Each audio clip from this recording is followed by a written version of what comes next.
I'm Tracy Sabol. Tonight on EWTN News Nightly, a deadline at the Supreme Court as Donald Trump and his attorneys press his claim of total immunity from criminal prosecution. Details and analysis ahead. International consequences. Israeli forces free 2 hostages from Hamas captivity over the weekend, but at what cost? We have a report from the White House. The brave and the bold. Learn more about Argentina's first female saint from EWTN's Vatican Bureau Chief Andreas Tannhauser. And love beyond words, how we as Catholics can promote the sanctity of marriage as traditional family values hang in the balance. These stories and more tonight. From EWTN, the Global Catholic Network, this is EWTN News Nightly. Thank you for being with us. Our top story tonight. Today marked an important legal deadline for former President Donald Trump in the case charging him with plotting to overturn the 2020 election. Last week, a federal appeals court rejected Trump's immunity claims and ruled the trial in U.S. District Court should proceed. That court gave him until today to file an emergency appeal with the U.S. Supreme Court. The Supreme Court could reject the emergency appeal, allowing the trial to begin or extend the delay while it hears arguments on the immunity issue. The justice's decision on the appeal will likely determine whether the trial happens before the November election. And joining us now is Derek Muller, law professor at the University of Notre Dame and nationally recognized scholar in the area of election law. Derek, good to have you back on the show. We appreciate it. As mentioned, today was the deadline for former President Trump to file his appeal to the Supreme Court. For those not familiar with the appeals process, how exactly does it work and how long could it take in this particular case?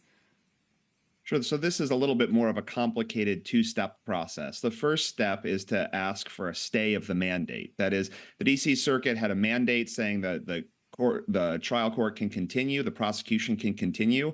And the first request is to ask the Supreme Court to stay that, to freeze that lower court decision and hold everything in place while the Supreme Court hears that second step, the petition for writ of certiorari or the appeals process itself. So that goal today is sort of essentially to freeze things in place. And that's the request that's being put in front of the Supreme Court today. So we'll see what the Supreme Court does with that request. But, their decision here could be make or break moment for Trump. Derek, what happens if the court denies the appeal? Right. So if the court denies it, then that is essentially saying the trial court and the criminal process can continue to play out as it has been playing out before. That means the immunity claim was denied and the Supreme Court has no interest in freezing that decision. Instead, the case will go back to the trial court and it will proceed. And so there was a March 4th scheduled date for the beginning of some of these proceedings. There's a chance those things could get pushed out later, depending on how long the court takes here. But there's no question that a denial would be a huge loss for Trump and a move into the criminal process.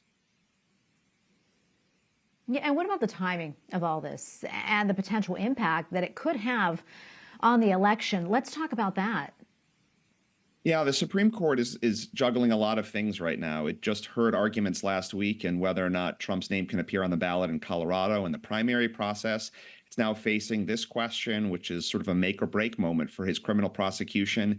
And obviously, a criminal prosecution that goes to trial in March could have an effect or ripple effect in the presidential primaries and through the nominating convention. So the Supreme Court is going to feel pressed to act as quickly as it can. So I think there's going to be an intense pressure to decide this month whether or not it wants to take the case. But remember, this is just asking for that sort of first step, a stay of mandate, just asking whether or not to freeze things below. And the Supreme Court might not have to give a long list of reasons for that. It might not have to explain itself. It just might summarily affirm or deny. Maybe some justices would write separately, but the denial would certainly result in things moving very quickly from here on out. We have about a minute or so left here, Derek. But quickly, former President Trump isn't the only presidential candidate facing some issues. Late last week, a special counsel's report concluded criminal charges were not warranted against President Biden for his handling of classified documents. However, that report did question his mental acuity and also described him as a well-meaning elderly man with a poor memory. While no candidate we know is not without challenges, it seems both of the frontrunners here have a myriad of issues. Have we ever seen anything like this before in an election cycle? And how much do you think these issues matter to voters? Well, the first is I think the matters these matters matter a lot to voters. If you see the polling, questions about the candidate's age and mental fitness, questions about whether or not a candidate could be criminally prosecuted or found guilty at a criminal trial are major issues for the public. So this is a precarious moment for American democracy. We've never had candidates this old before running for president. We've never had candidates who are facing criminal charges who are continuing in this part of the political process. So we're at a pretty precarious moment as we think about the 2024 presidential election. We haven't had primaries that have been robust in terms of competition from the candidates. The voters in the party seem content with their choices right now, even if the American public as a whole may not be. So we're heading into 2024 with, I think, a lot of dissatisfaction, which is an unfortunate place for us to be. And we're going to leave it right there. Derek, always great to be with you. Thank you so much for your insights. Appreciate it. Of course. Thanks for having me. Our former President Trump has caused a political stir following some controversial comments about the NATO alliance this weekend. He spoke at length about other nations in the alliance contributing more money. One of the presidents of a big country stood up and said, well, sir, if we don't pay and we're attacked by Russia, will you protect us? I said, you didn't pay? You're delinquent? He said, yes, let's say that happened. No, I would not protect you. In fact, I would encourage them to do whatever the hell they want. You got to pay. You got to pay your bills. A Trump campaign senior advisor defended the comments, saying the former president would be able to persuade allies to increase their defense spending. But Trump's comments alarmed many and spurred reaction from world leaders, including the European Union's foreign policy chief. Let's be serious. NATO cannot be an alliance à la carte. It exists or it not exist.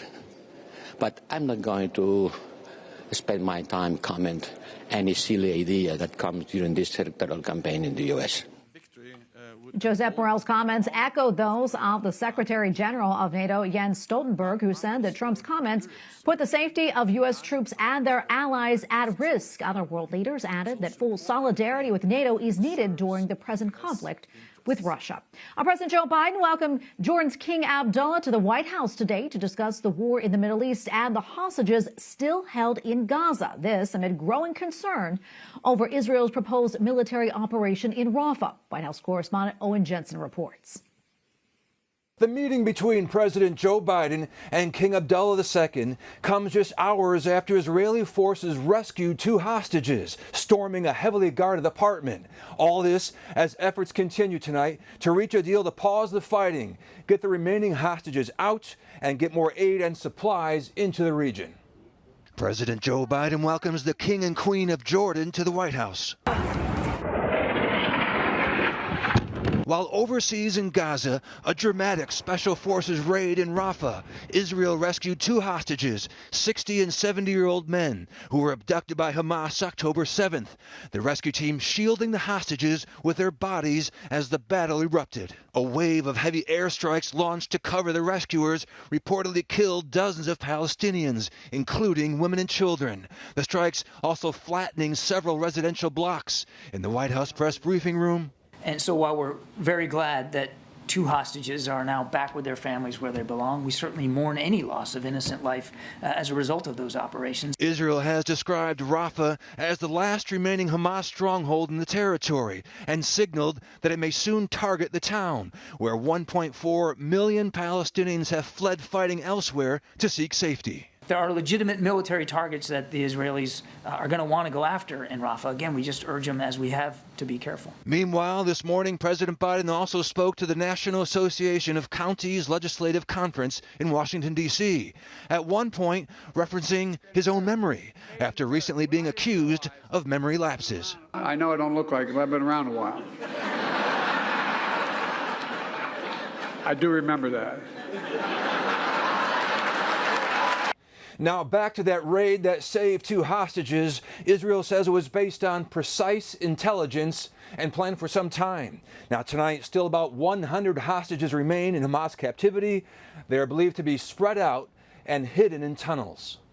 At the White House, Owen Jensen, EWTN News Nightly.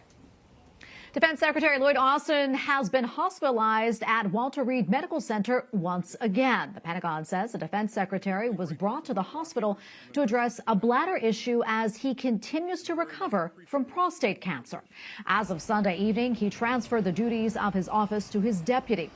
The trauma medical director at Walter Reed says the current issue is not expected to change his full recovery.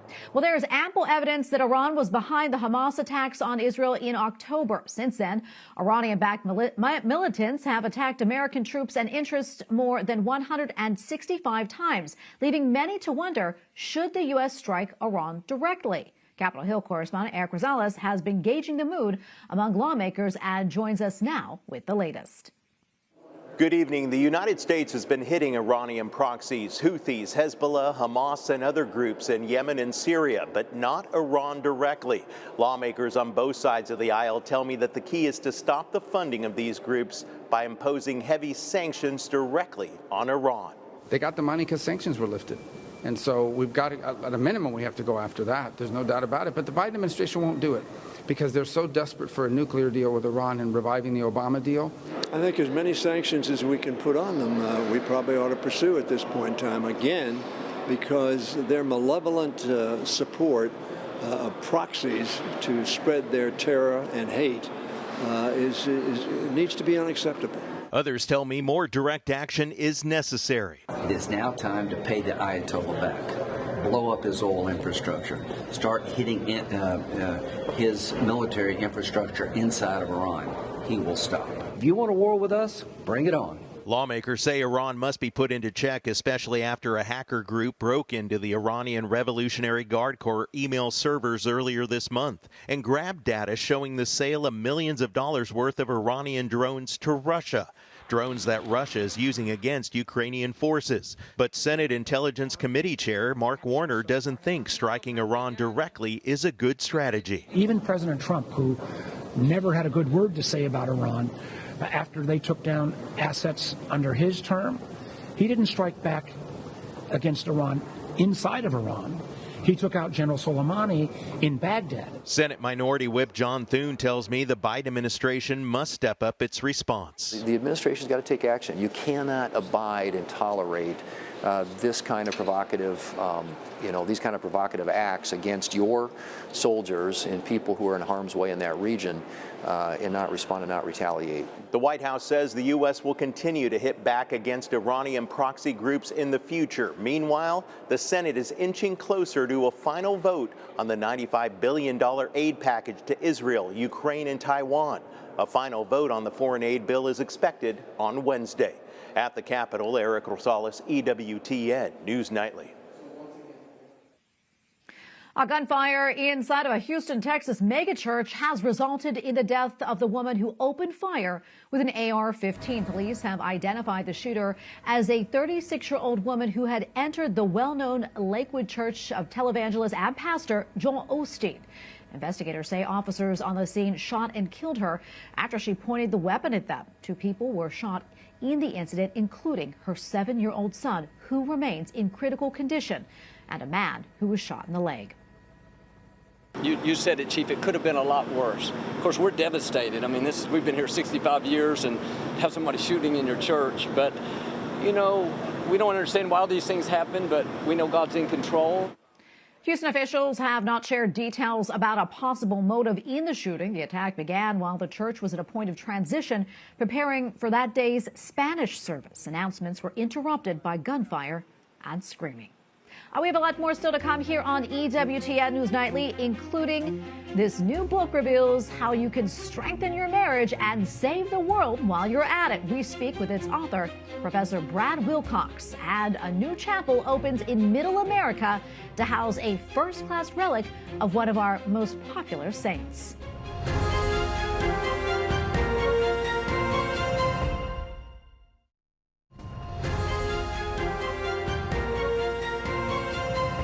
As we near the end of National Marriage Week, a new book on the benefits of marriage is revealing some surprising data. Get Married: Why Americans Must Defy the Elites Forging Strong Families. and Save Civilization dives into some of the secrets behind successful marriages and explains its premise that married couples are much more likely to be happier than others in society. And here with more is the author of that book, Professor Brad Wilcox, director of the National Marriage Project at the University of Virginia. Dr. Wilcox, thanks for coming on. We appreciate it. Tell us why you decided to write the book and what inspired you. I've been doing a lot of work on the importance of marriage for kids, but I've been hearing from my UVA students, they're kind of worried about their prospects for marriage, particularly the women at UVA. And so this kind of concern led me to write a book on sort of the importance, the value, and kind of some ways to go ahead and get married for adults today. And one of the biggest points I know in your book is that married people are really a whole lot happier than unmarried people. Tell us more about that. And what ways are they happier? Yeah, we've been seeing a lot of stories, places like the New York Times, for instance, kind of talking about the ways in which they think that women, for instance, are kind of really miserable in marriage and miserable as mothers. There's a story in Bloomberg that was sort of suggested that, married moms were less well off than single women, single childless women. In fact, the data point us in exactly the opposite direction. What we see is that for both women and men, the path to prosperity and happiness kind of runs right through marriage. So both women and men who are married, for instance, are almost twice as likely to be very happy with their lives compared to their single peers. And there's really no group that's as happy for men as married dads and for women as married moms. So as tough as marriage, as tough as being a parent can be, the upside to having a spouse and kids for most Americans is pretty high. Yeah, and I know you also point out a few indicators for these happy, sustained marriages, and they include things like frequent date nights and even a joint checking account. But you say one of the most important is a shared faith and church going. Tell us more. Yeah, so we've seen this data is that couples who attend church together are about 15 percentage points more likely to be very happy with their marriages. They're about 30 to 50% less likely to get divorced, kind of depending upon the data set. And I think the thing that surprised me the most was that not only are they more sexually satisfied on average, but couples who attend church together tend to have more sex than couples who don't go to church at all. So there's just any number of kind of outcomes that look better for couples who go to church together. Yeah, and so many encouraging things from your book. Another one I want to talk about is that it shows that divorce is on the decline. That's really good news there. What can be attributed to this, especially when it seems like divorce rates were actually rising for so long? So divorce did rise a lot from the 60s to about 1980. The 70s were known as the divorce revolution. But since then, divorce has been coming down. And so today, at least, we're estimating that well below 1 in 2 couples who are getting married are going to end up getting divorced. Or to put it more positively, most of the couples who are getting married today are going to go the distance. Yeah, we have about a minute left or so, but I quickly want to get this question in. We've heard so much about the erosion of marriage and family. Does your research show a turnaround for the institution? I mean, it certainly does seem like it. So I think there is some good news to report when it comes to kids. We are seeing, because marriage is more stable, that a growing share of kids are being raised in stably married households. That's the good news. The bad news is for American adults, we're still seeing a pretty marked decline in marriage rates, and they call that the closing of the American heart. Well, Dr. Wilcox, thanks so much for coming on and sharing all this with us. We really appreciate it. God bless. Thank you very much. Well, Hungary's President Katalin Novak has resigned. This follows an outcry over a presidential pardon that she issued in April of last year to a man convicted as an accomplice in a sexual abuse case. Novak said that she made a mistake with that pardon that caused, quote, bewilderment and unrest for many people. Novak was the first female president in Hungary's history and an outspoken champion of traditional Christian family values. Up next on EWTN News Nightly, Love Thy Neighbor. How we can be Christ to others in a world starved of relationships. Plus, the story of how an 18th century laywoman became Argentina's first female saint.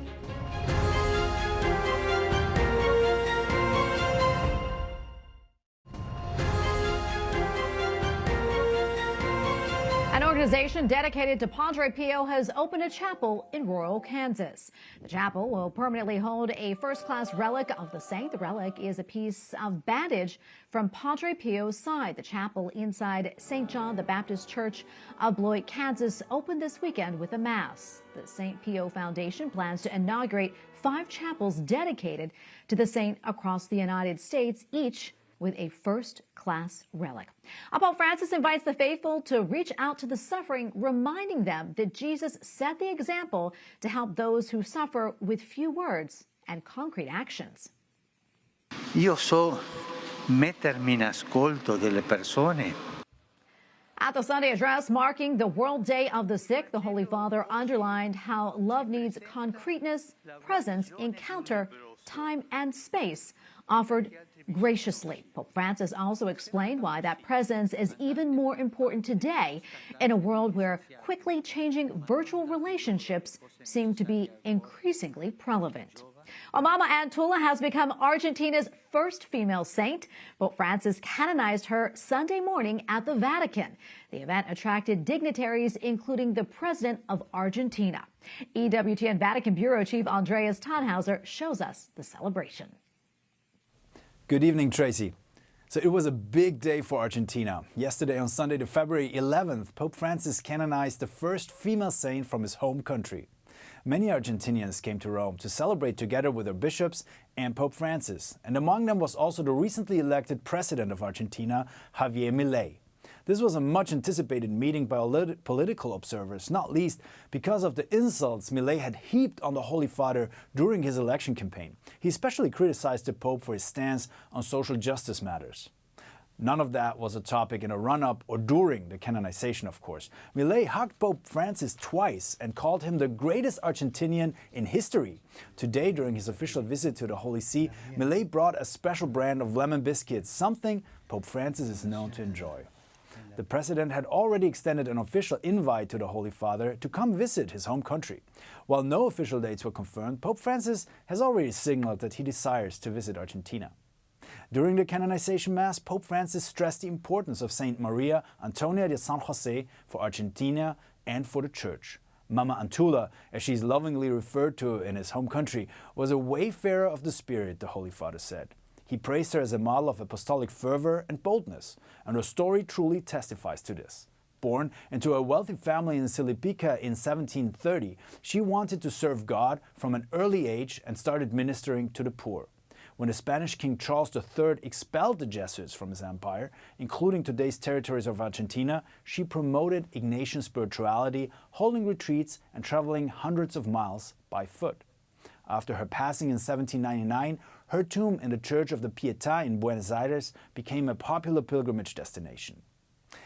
And if I may bring up a small miracle of sorts that we might ascribe to the influence of Saint Mama Antula, the new and improved relationship between President Milei and Pope Francis, who noted that the politician cut his long hair before coming to Rome.